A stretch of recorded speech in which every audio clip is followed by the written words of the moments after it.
teman-teman, perkenalkan nama saya Arya Syamita dari kelas 11 GP 1. Hari ini saya akan membahas tentang seputar waterpass dari tugas pertama dari Pak Widodo. Apa sih waterpass itu? Waterpass adalah alat ukur yang digunakan untuk menentukan posisi rata suatu benda atau garis, baik secara horizontal maupun vertikal. Di bidang yang pertama, yaitu di bidang sipil atau bangunan, waterpass digunakan untuk memastikan bahwa pondasi dinding, lantai, dan struktur bangunan lainnya sejajar horizontal dan tegak lurus vertikal sesuai dengan rencana. Di bidang yang kedua, yaitu di bidang pertahanan, waterpass digunakan untuk menentukan perbedaan ketinggian tanah antara titik untuk pembuatan peta topografi dan juga untuk membantu dalam menentukan garis kontur. Di bidang yang ketiga, yaitu di bidang pertanian atau perkebunan atau kehutanan, waterpass sendiri digunakan untuk meratakan lahan sebelum penanaman, memastikan distribusi air yang merata, dan pertumbuhan tanaman yang optimal. Selanjutnya, di bidang yang keempat, yaitu di bidang militer, waterpass digunakan dalam pembangunan infrastruktur militer seperti bunker, landasan helikopter, dan barak agar rata dan stabil. Yang kelima, di bidang pertambangan, waterpass digunakan untuk menentukan kemiringan lahan pada area pertambangan, terutama dalam penentuan titik-titik penggalian dan menentukan kemiringan jalan tambang agar aman untuk alat berat. Selanjutnya, peralatan dan perlengkapan utama alat waterpass. Apa aja sih? Yang pertama, pastinya ada waterpass itu sendiri ya. Dan yang kedua ada statif atau tripod. Yang ketiga ada rambu ukur. Yang keempat ada unting-unting. Yang kelima meteran. Dan yang keenam peralatan tambahan seperti paku, payung, dan alat tulis. Selanjutnya ada jenis-jenis waterpass. Apa aja sih? Waterpass yang pertama ada waterpass manual. Yang kedua ada waterpass digital. Yang ketiga ada waterpass auto level. Selanjutnya ada apa aja sih bagian-bagian dan fungsi bagian dari waterpass itu sendiri? Bagian yang pertama ada cermin nivoo. Fungsinya untuk memantulkan bayangan nivoo. Yang kedua adalah nivoo untuk mengetahui kedataran alat waterpass. Selanjutnya, visir bidikan untuk mengarahkan alat bidikan teropong. Selanjutnya, skrup fokus benang untuk memfokuskan benang bidikan.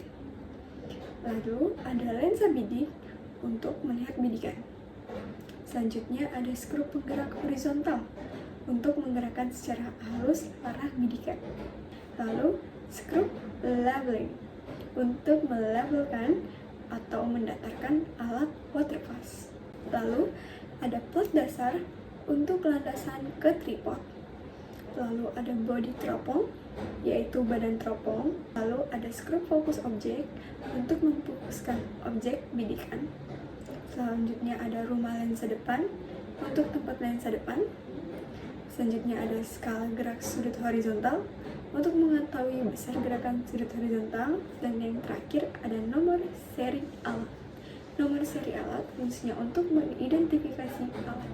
Selanjutnya ada fungsi peralatan dan perlengkapan waterpass tadi. Di sini dijelaskan apa aja sih fungsi dari perlengkapan dan peralatan dari waterpass. Yang pertama ada statif atau tripod. Fungsinya sebagai penyangga atau dudukan alat waterpass agar tegak dan stabil sehingga pengukuran dapat akurat. Lalu ada rambu ukur, yaitu fungsinya untuk membaca ukuran benda. Lalu selanjutnya ada rambu ukur, yaitu fungsinya untuk membaca ukuran beda tinggi dengan skala yang jelas. Lalu ada unting-unting.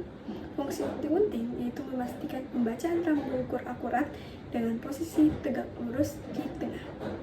Selanjutnya ada meteran, membantu pengukuran tinggi alat dan jarak.